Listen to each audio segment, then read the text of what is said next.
And then also I've seen people like this, like when I go to the gym and, that becomes their God too. Oh, good. Yes. And then, or the food becomes the Yes. God, or their children become their God. Yeah. And it just throws life completely out of whack. And yet we don't see it. It's deception. It is. Yeah. Because you see it as this is good, but something good can so swiftly turn into an idol. Yeah. And it's not easy, but that's why conversations like this and having a community of other homeschooling families or women, whether online or in person or at church, is so important, because if you isolate yourself and you're all consumed, it's so difficult to look yourself in the mirror because of deception.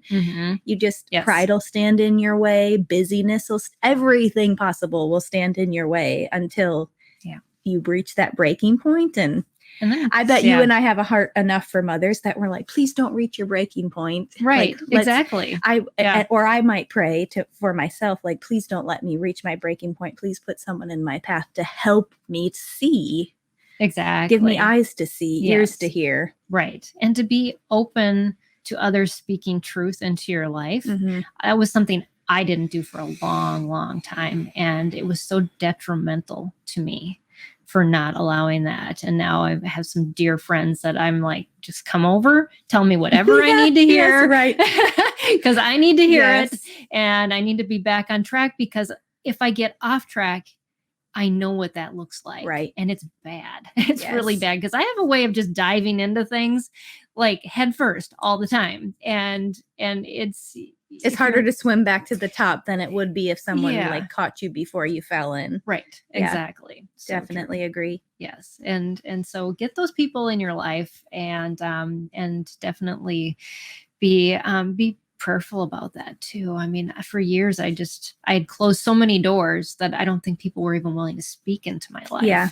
And I had to be willing to say, I need help. I need friends, and I need to find them. And God, of course, just threw somebody down 4 doors. She's going to be on the show next week. It's amazing. Into my life, that is willing to come over and just look me in the eye and say, what's going on?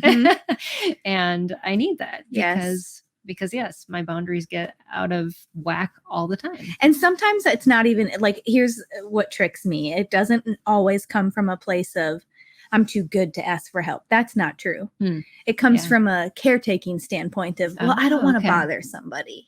Like I've been in those places where I do need help, but they're just busy too. I'll just do it. I surely don't, if it's a task-based thing, or even emotionally, maybe, I don't want to bother them. They're probably busy today. They don't, and that's not true. Huge lies. Yes. Because as I've grown and, especially in community here and through church and grown in faith, you realize that's the example of all of their Titus women, to be finding women of maybe 5 years ahead of you, 10 years ahead of you, maybe 40 years ahead of you, and just being humble enough to, and that's the listen. Key. True. Yes, it is. Yes.